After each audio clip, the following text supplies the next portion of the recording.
Assalamu alaikum. I'm Aiza Aziz from CS Batch 9 और today the topic we're going to study is system security.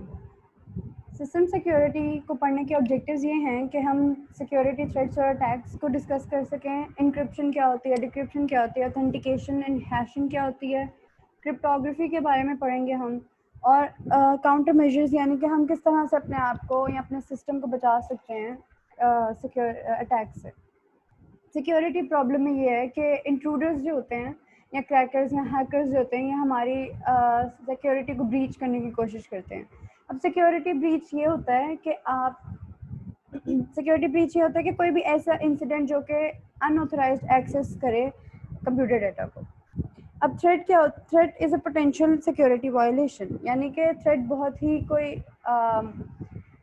Harmful security violation होती है। और attack is attempt to breach security. Attack can be accidental और malicious. Attack accidental भी हो सकता है, malicious भी हो सकता है, और it's easier to protect against accidental than malicious.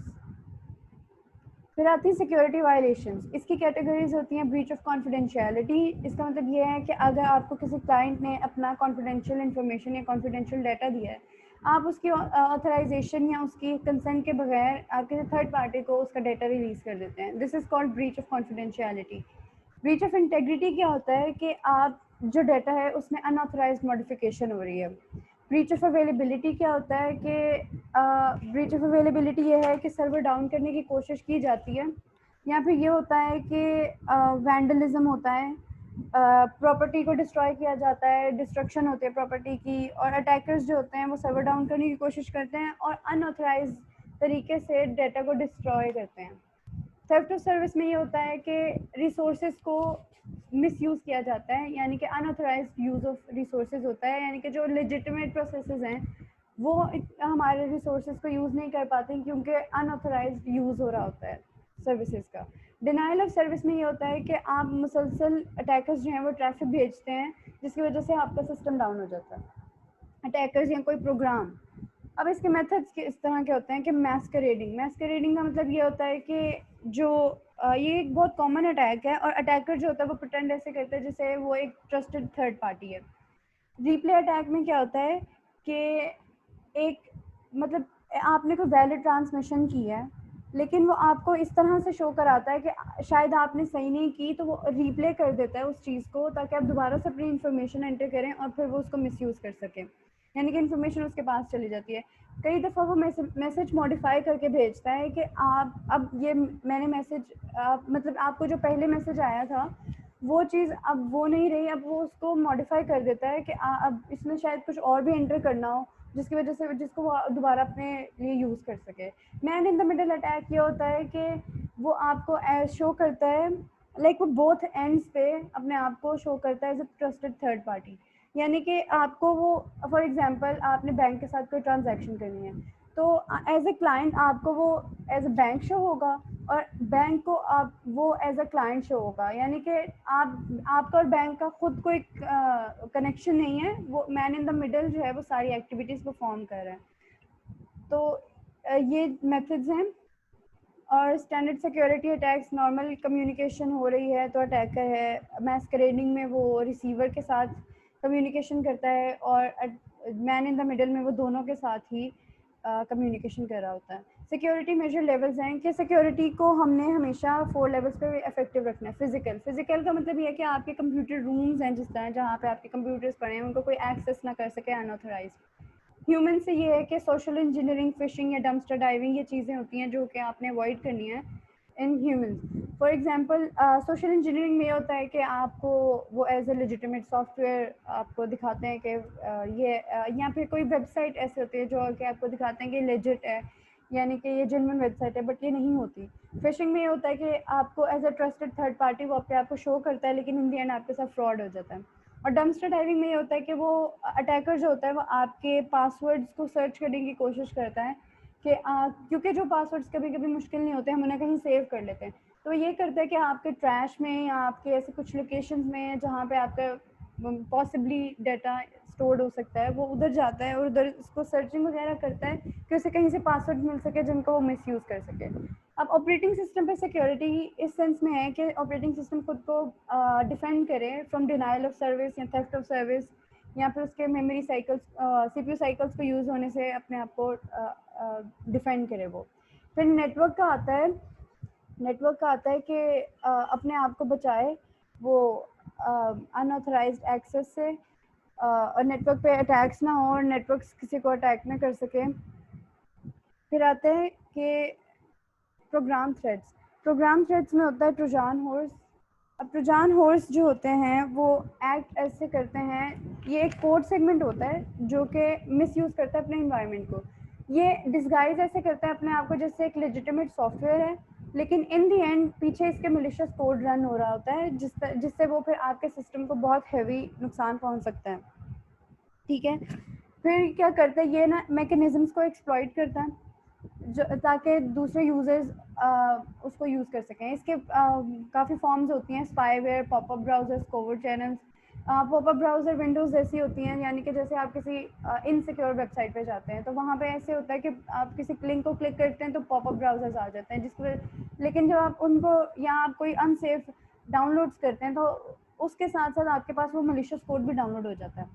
फिर आता है ट्रैप डोर।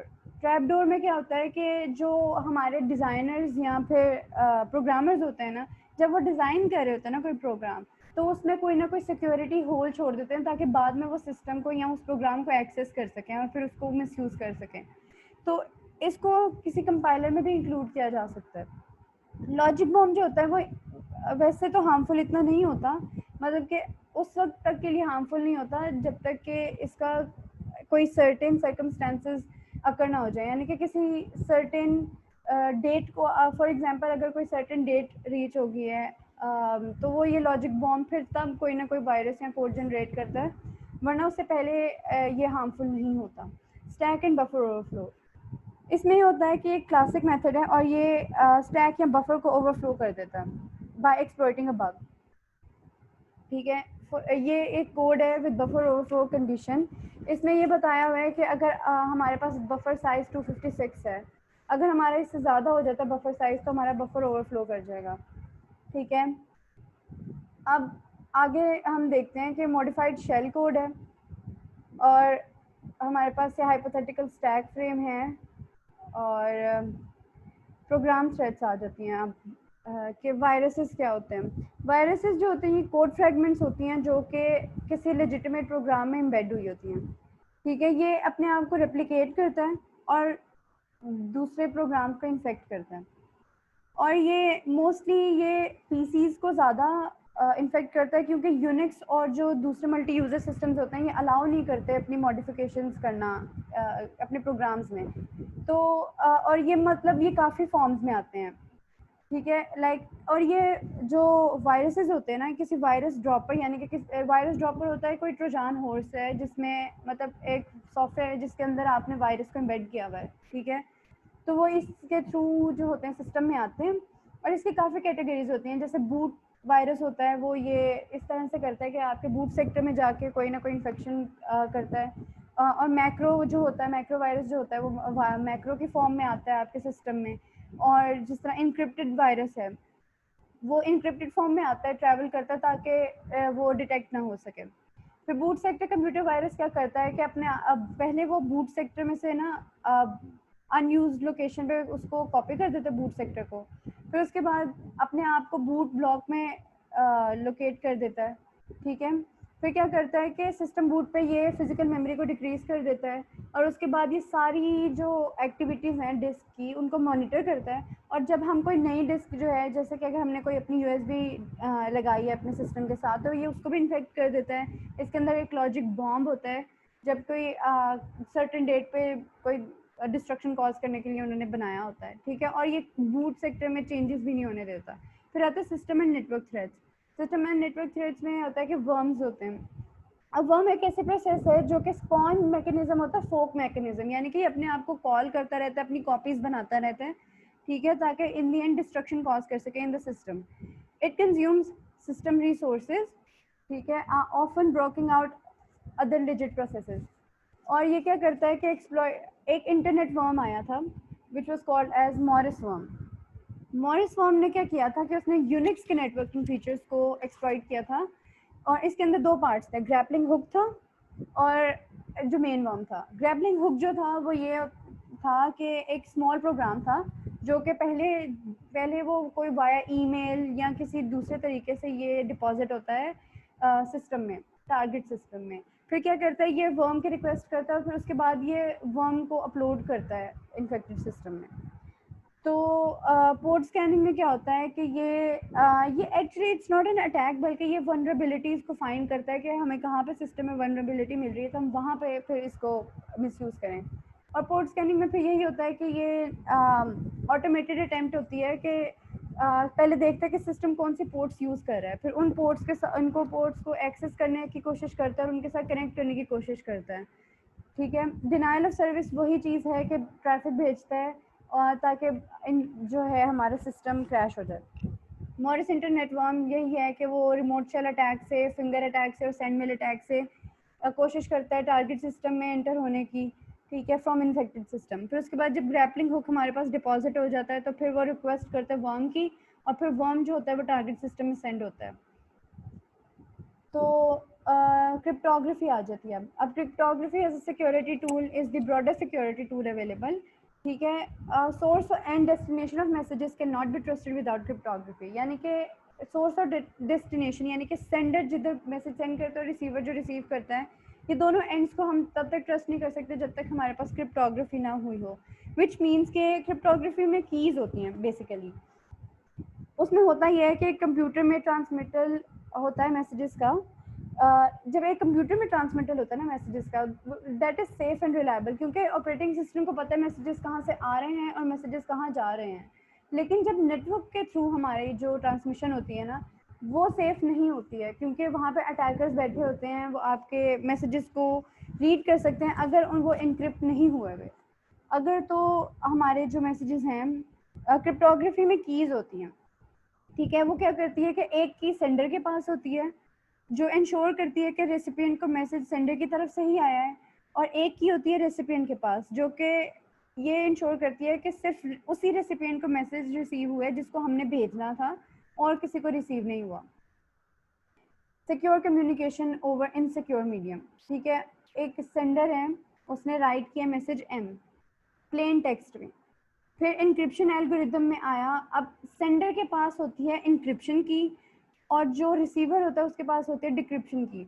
अब ये हुआ है कि मैसेज उसने सेंड किया प्लेन टेक्स्ट में, इंक्रिप्शन एल्गोरिदम पे वो मैसेज जो है वो हमने एंटर किया है, तो इंक्रिप्शन की होती है सेंडर के पास, जिसके थ्रू जो है इंक्रिप्ट हो जाता है हमारा मैसेज प्लेन टेक्स्ट से साइफर टेक्स्ट में।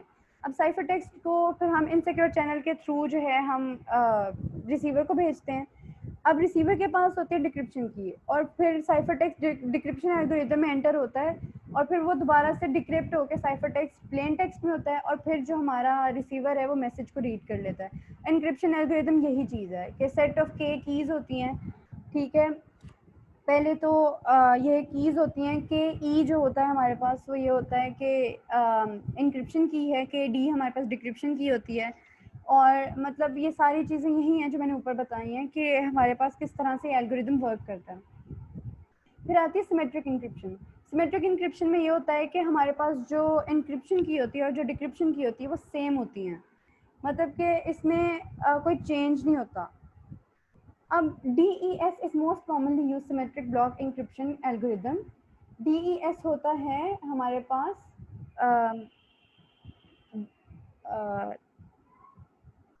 अब हमारे पास ये जो सिमेट्रिक इंक्रिप्शन होती है इसमें DES क्या करता है कि वो हमारे जो इंक्रिप्शन है ना वो एक ब्लॉक को इंक्रिप्ट करता है एट ए टाइम, मतलब कि वो ब्लॉक्स की इंक्रिप्शन करता है as compare to just one bit. अब DES कहते हैं डाटा इंक्रिप्शन स्टैंडर्ड को, ठीक है, जो कि यूज बाय यूएस गवर्नमेंट होता है हुआ था।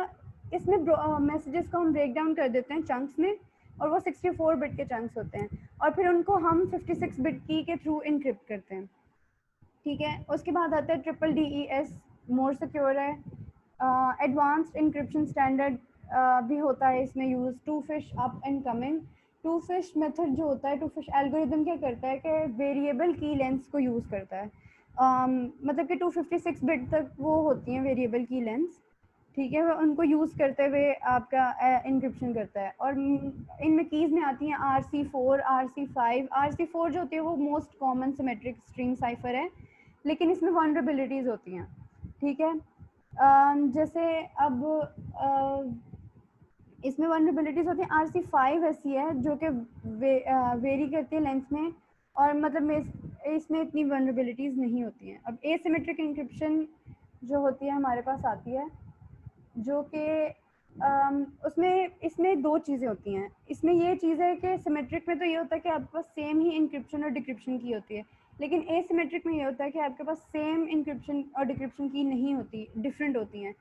और ये चीज़ है कि हमारे पास जो एसिमेट्रिक इंक्रिप्शन है उसमें डिक्रिप्शन की is not as same as the encryption की, और ये जो डिक्रिप्शन की है ना वो इंक्रिप्शन की से डिराइव नहीं हो सकती, यानी कि हम इंक्रिप्शन की को पब्लिक कर सकते हैं और डिक्रिप्शन की हमेशा प्राइवेट रहनी चाहिए। तो बेसिकली मतलब ये है कि पब्लिक की जो होती है हमारी इंक्रिप्शन की होती है, और प्राइवेट की जो होती है हमारी डिक्रिप्शन की होती है। और must be an encryption scheme that can be made public without making easy to figure out the decryption scheme, यानी कि एक ऐसी इंक्रिप्शन स्कीम होनी चाहिए हमारे पास जिससे हमारा जो डाटा हमारी डिक्रिप्शन की वो ना हो सके डीकोड थ्रू इंक्रिप्शन की। तो most common is RSA block cipher. ठीक है, efficient algorithm for testing whether और not a number is prime. RSA algorithm एक ऐसा एल्गोरिदम है जिसमें दो प्राइम नंबर्स होते हैं, और ये मतलब एल्गोरिदम ऐसा है कि ये चेक करता है कि नंबर प्राइम है या नहीं। और ये इससे ज़्यादा अच्छा एफिशिएंट एल्गोरिदम और कोई नहीं है। ठीक है, formally it is computationally infeasible to derive decryption key from encryption key. तो इंक्रिप्शन की जो है उसको सीक्रेट ना भी रखें तो कोई मसला नहीं होता। ठीक है, अब वो इन्होंने यही बताया हुआ कि इंक्रिप्शन की पब्लिक है और डिक्रिप्शन की प्राइवेट है, और एन जो है वो प्रोडक्ट है पी और क्यू हमारे पास कोई भी प्राइम नंबर्स हैं, और एन जो है उन दोनों का प्रोडक्ट है। ठीक है, इसके थ्रू हमने डिक्रिप्शन की में क्या होता है कि इंक्रिप्शन की हम ऐसे निकालते हैं, हम उसमें प्राइम नंबर्स या इंक्रिप्शन की इस तरह से निकलती है कि हम मोड लेते हैं विद द प्रोडक्ट मैसेज का, हम मोड लेते हैं with product of the prime numbers. और डिक्रिप्शन एल्गोरिदम में ये होता है कि हम साइफर टेक्स्ट का मोड लेते हैं with the product of prime numbers. ये एक एग्जांपल दी हुई है, और फिर उन्होंने इस एग्जांपल को थ्रू डायग्राम शो किया है कि हम उन्होंने बस एग्जांपल को दिखाया है कि हमने मैसेज है 69, तो 69 को हम जो है वो मोड लेते हैं विद द प्रोडक्ट, और फिर हम उसको इनसिक्योर चैनल पे भेज देते हैं। जो आंसर आता है वो हमारे पास साइफर टेक्स्ट होता है। साइफर टेक्स्ट को फिर हम डिक्रिप्शन एल्गोरिदम में करते हैं, और फिर वो डिसाइफर होकर मैसेज बनता है, और फिर उसको रेसिपिएंट रीड कर लेता है। अब क्रिप्टोग्राफी में ये होता है कि symmetric cryptography based on transformations, asymmetric based on mathematical functions. ठीक है, asymmetric is much more compute intensive. Asymmetric में कंप्यूटेशंस बहुत करनी होती हैं, typically not use for bulk data encryption, यानी कि अगर आपके पास बहुत लोड्स ऑफ डाटा है तो आप उसके लिए एसिमेट्रिक नहीं यूज़ करते। अब आ जाती है ऑथेंटिकेशन। ऑथेंटिकेशन असल में क्या होती है कि आप जो हैं ऑथेंटिकेट करते हैं, यानी कि ये वेरीफाई करती है आइडेंटिटी को कि किस एंटिटी ने ट्रांसमिट किया मैसेज। ठीक है, फॉर एग्जांपल आपके पास कोई डिक्रिप्शन की है जो कि एक वैलिड मैसेज प्रोड्यूस करती है, तो इसका मतलब ये है कि इसका ये मतलब हुआ कि ऑब्वियसली हमारे पास किसी ऐसे सेंडर से आया है जिसके पास इंक्रिप्शन की थी। ठीक है, इसके अंदर कंपोनेंट्स होते हैं कि इसमें भी कीज़ होती हैं, और इसमें एक्चुअली ये रिवॉल्व करता है दो फंक्शंस के around, use for signatures and verification. ठीक है, एक साइनिंग फंक्शन होता है जो कि ऑथेंटिकेटर प्रोड्यूस करता है किसी भी मैसेज के लिए। एक वेरिफिकेशन फंक्शन होता है जो कि ट्रू वैल्यू प्रोड्यूस करता है, if A was created from M, यानी कि अगर ऑथेंटिकेटर जो है वो हमारे पास एम से क्रिएट हुआ था तो वो ट्रू वैल्यू प्रोड्यूस करता है, अदरवाइज वो फॉल्स वैल्यू प्रोड्यूस करता है। मतलब कि ये इस तरह का होता है ऑथेंटिकेशन में। वो यानी कि ऑथेंटिकेट करता है कि हमारा मैसेज जो है वो किसी ऑथेंटिकेटेड सेंडर से आया है या नहीं आया, वो ये चीज़ बताता है। फिर ऑथेंटिकेशन में आता है कि अब वो यही बता रहा है कि obviously S and V both must be computationally efficient. S और वी यही है कि साइनिंग फंक्शन और वेरिफिकेशन फंक्शंस, और इट्स नॉट पॉसिबल के जो combinations of M and A both are sent visibly across networks.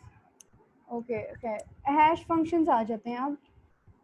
Hash functions हमारे पास जो आते हैं अब वो ये है कि बेसिस ऑफ ऑथेंटिकेशन होता है ये, ठीक है, और ये small fix size block of data बनाता है from M.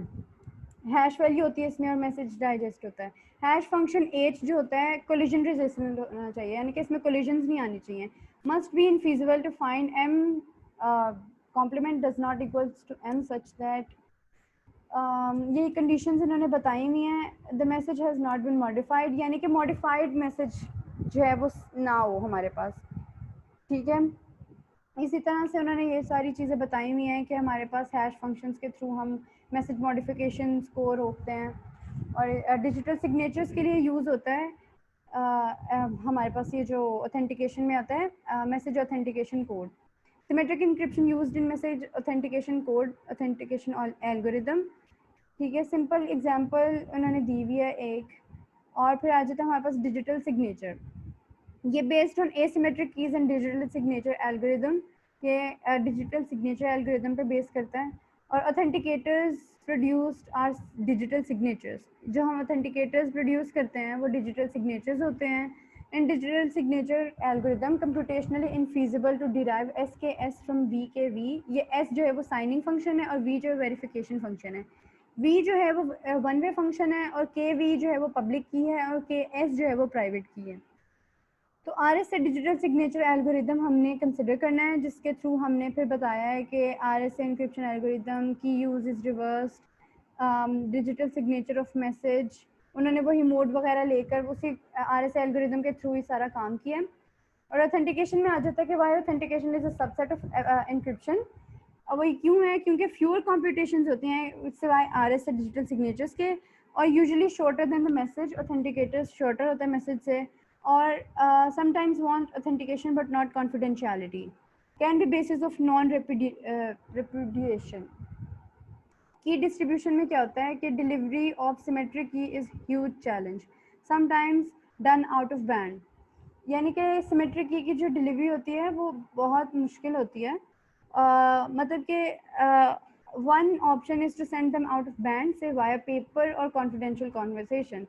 Another problem with symmetric key is that a separate key must be maintained and used for each correspondent with whom one wishes to exchange। अब आपने जिसके साथ भी exchange करनी है ना की, उसके लिए आपको हमेशा अलग से सेपरेट की मेंटेन करके रखनी पड़ेगी, ठीक है। उसके बाद आ जाता है हमारे पास एसिमेट्रिक कीज जो होती हैं वो की रिंग में स्टोर होती हैं। इवन एसिमेट्रिक की distribution needs care, man in the middle attack से हमें उसको बचाना होता है। एसिमेट्रिक इंक्रिप्शन में होता ही है कि पब्लिक की can be freely transmitted through any channel, और प्राइवेट की जो होते हैं उसको ट्रांसमिट करने की ज़रूरत नहीं होती है, ठीक है। उसके बाद आता है हमारे पास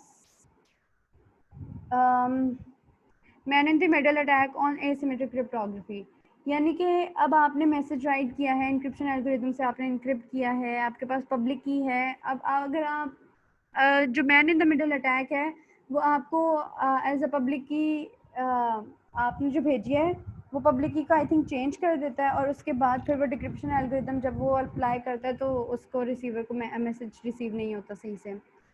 अब डिजिटल सर्टिफिकेट्स आ जाते हैं, प्रूफ ऑफ हु और व्हाट ओन्स अ पब्लिक की। अब ये बताते हैं कि कौन ओन करता है पब्लिक की को, या क्या ओन करता है कोई जो भी है। पब्लिक की digitally signed a trusted party, जो पब्लिक की होती है किसी ट्रस्टेड पार्टी को ही असाइन हुई होती है, ऐसे मतलब विदाउट एनी, मतलब वो किसी अनट्रस्टेड पार्टी को नहीं होती है sign. Trusted party receives proof of identification from entity and certifies that public key belongs to entity। जो ट्रस्टेड पार्टी होती है वो आइडेंटिफिकेशन का प्रूफ रिसीव करती है एंटिटी से, और फिर जो कि ये सर्टिफाई करती है कि जो पब्लिक की है वो एंटिटी से ही बिलोंग करती है।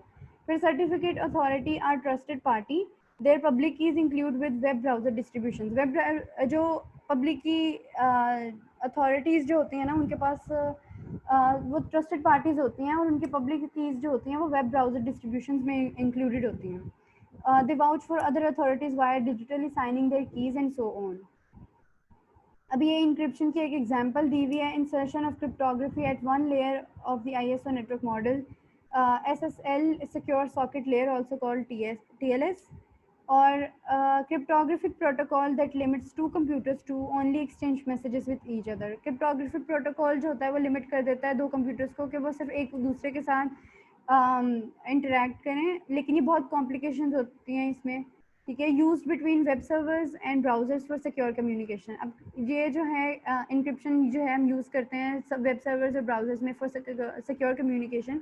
जैसे हमने क्रेडिट कार्ड नंबर्स वगैरह, अब हम इनको सिक्योर रखना बहुत ज़रूरी है। The server is verified with a certificate as said earlier, कि सर्टिफिकेट्स जो होते हैं वो एक ट्रस्टेड पार्टी के पास होते हैं। Asymmetric cryptography used to establish a secure session key for bulk of communication during session। अब कोई वेब सेशन चल रहा है, उसमें सेशन की होती है कोई भी प्रोटेक्टिव आईडी या सीक्रेट आईडी होती है। फॉर एग्जांपल जैसे अगर आपके पास एक ऐप है जो कि आपके सेशन आईडी को एक्सेस कर सकती है, तो वो आपकी सारी इंफॉर्मेशन को एक्सेस कर सकती है, तो इसलिए ज़रूरी है कि ये बहुत ज़्यादा सेफ हो।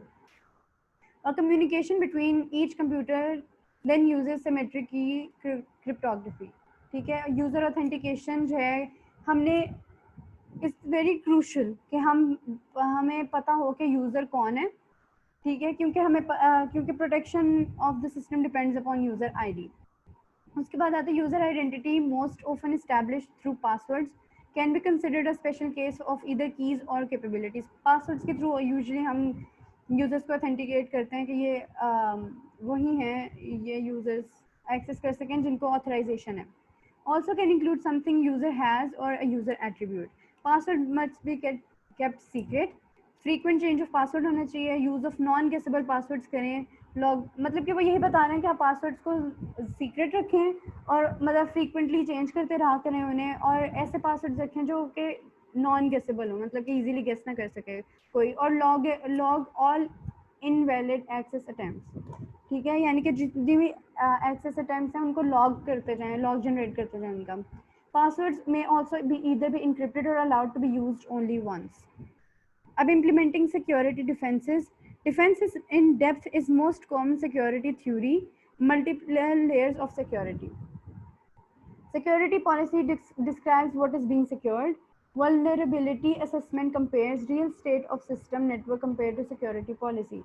यानी कि मतलब उसने यही बताया है कि सिक्योरिटी डिफेंसेस अप्लाई करने हैं। डिफेंस इन डेप्थ जो है वो मोस्ट कॉमन सिक्योरिटी थ्योरी होती है, इसमें मल्टीपल लेयर्स होते हैं सिक्योरिटी की। फिर ये सिक्योरिटी पॉलिसी बताती है कि हम किस चीज़ को सिक्योर कर रहे हैं, और वल्नरेबिलिटीज़ कहाँ कहाँ है वो बताते हैं सिक्योरिटी पॉलिसीज़ में। इसमें वायरस प्रोटेक्शन होती है, फॉल्स अनोमली डिटेक्शन आता है, इसमें सिग्नेचर बेस्ड होता है, ठीक है।